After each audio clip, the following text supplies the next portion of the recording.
ఉపాధి కోసం దుబాయ్ వెళ్లిన తెలంగాణ వాసి ఓ ముఠా చేతిలో మోసపోయి పోలీస్ కేసులో ఇరుక్కొని చేయని నేరానికి ఇబ్బందులు పడుతున్నాడు. ఉండడానికి వీల్లేక దుబాయ్లోనే జేబాలాలి ప్రాంతంలో సిమెంట్ పైప్లతో తల దాచుకుంటున్నాడు. తనను తెలంగాణ ప్రభుత్వం ఆదుకొని ఇండియాకి తిరిగి రప్పించాలని వేడుకుంటున్నాడు. జగిత్యాల జిల్లాకి చెందిన కిరణ్ అనే యువకుడు తీసిన సెల్ఫీ వీడియో సోషల్ మీడియాలో వైరల్ అవుతుంది. జగిత్యాల జిల్లా ఎండపల్లి మండల కేంద్రానికి చెందిన మంతెన కిరణ్ ఆర్థిక ఇబ్బందుల వల్ల డబ్బు సంపాదించేందుకు ఏజెంట్ ద్వారా దుబాయ్ వెళ్లాడు. అక్కడ గ్రీన్ స్కెచ్ ఎల్ఎల్పి కంపెనీలో గత ఏప్రిల్ నెలలో ఉద్యోగంలో చేరాడు. తెలంగాణ, ఆంధ్రప్రదేశ్ కి చెందిన మరో 8 మందితో కలిసి అక్కడ పనిచేస్తున్నాడు. ఈ బృందానికి పరిచయమైన ఓ వ్యక్తి మరో కంపెనీలో ఎక్కువ జీతం వస్తుందని ఆశ చూపించడంతో ఆ వ్యక్తి మాటలు నమ్మిన అందరూ అతన్ని కలిశారు. సదరు ముఠా తమ వద్ద నుంచి కంపెనీ ఐడి కార్డులు లాక్కొని నిర్బంధించినట్లు కిరణ్ తెలిపాడు. ఐడి కార్డులతో పాటు సిమ్ కార్డులు, బ్యాంక్ అకౌంట్ వివరాలు, సంతకాలు, ఫోటోలు తీసుకున్నట్లు కిరణ్ వీడియోలో తెలిపాడు. ఆగస్టు 5న తమను విడిచిపెట్టగా అనుమానాస్పదంగా ఉన్న తమను పోలీసులు అరెస్ట్ చేసి విచారణ అనంతరం తనతో పాటు ఏపీకి చెందిన మరొకరిని పోలీసులు విడిచిపెట్టినట్టు కిరణ్ తెలిపారు. తిరిగి కంపెనీకి వెళ్లి క్షమాపణ చెప్పగా కంపెనీ యాజమాన్యం అంగీకరించకపోవడంతో జేబాలాని ప్రాంతంలో సిమెంట్ పైపుల్లో తలదాచుకున్నట్లు కిరణ్ వీడియో ద్వారా తెలిపాడు. తమను తెలంగాణ ప్రభుత్వం ధర్మపురి ఎమ్మెల్యే మంత్రి అడ్లూరి లక్ష్మణ్ కుమార్ ఆదుకోవాలని వీడియో ద్వారా కోరుతున్నాడు. బతుకు తెరువు కోసం దుబాయ్ వెళ్లిన కిరణ్ దిక్కుతోచని స్థితిలో ఉండటంతో కుటుంబ సభ్యులు ఆందోళనకు గురవుతున్నారు.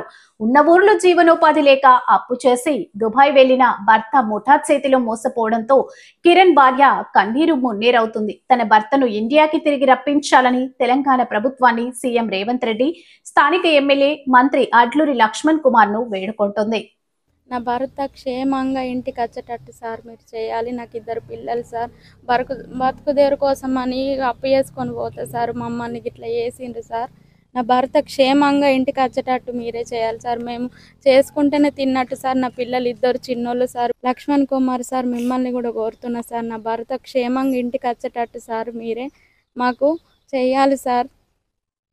నా కొడుకు బయట దేశం వెళ్ళిండు, 5 నెలలే అప్పు చేసుకొని పోయిండు సారు. పోతే కంపెనీలో జీతం లేదని కొడుకును ఆడ ఏజెంట్ మోసం చేసిండు.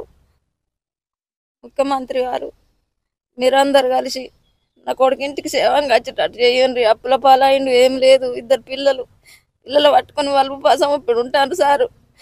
అందరం ఉపాసం ఉప్పిడి చచ్చిపోతున్నాం సార్. నా కొడుకు గిట్టాయ సారు.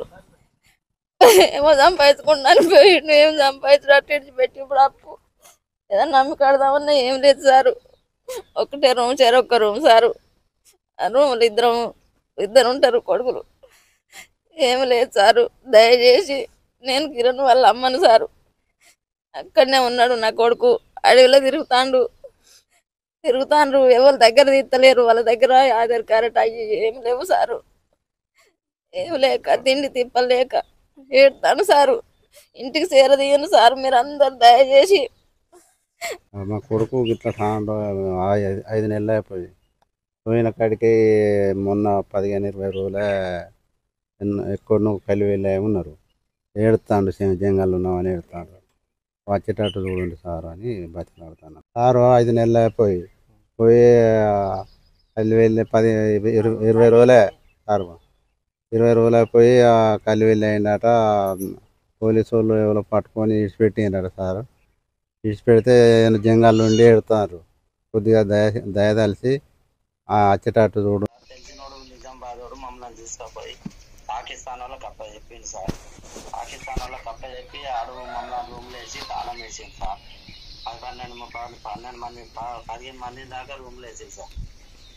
రూమ్లో వేసి మా ఐడీల మీద సిమ్ములు తీసుకొని సార్. అది ఎంత తెలియదు సార్. ఎట్లా తీసుకుపోయిండు, ఎందుకు తీసుకుపోయిండు అంటే వాస్తవానికి తీసుకుపోయినాడు మోసం చేసిండా, ఈయన మోసం చేసిండా? వీళ్ళు 3 సార్. పాకిస్తాన్ వాళ్ళు 2, మన ఈ నిజామాబాద్ ఒకరు. ఈ నిజామాబాద్ తీసుకపోయి డబ్బులు ఇచ్చి మిమ్మల్ని ఇండియా తోలిస్తా, మీకు జీతం లేదంటారు కదా, ఇండియా తోలిస్తా, ఎందుకు బాధపడతాను అన్న వల్ల మేము అందరం నమ్మినాం సార్. ఒకళ్ళ తర్వాత ఒకరు మన నిజామాబాద్ జైతాలలో ఈ ఆంధ్ర వాళ్ళు 2. ఇక మేము ఇంతమంది నమ్మి పోతే సార్ మమ్మల్ని ఘోరంగా ఇబ్బంది అంటే ఘోరంగా చేసి చెప్తాను. ప్రాణ భయంతో బయటపడ్డాం సార్. ఇప్పుడు వాళ్ళు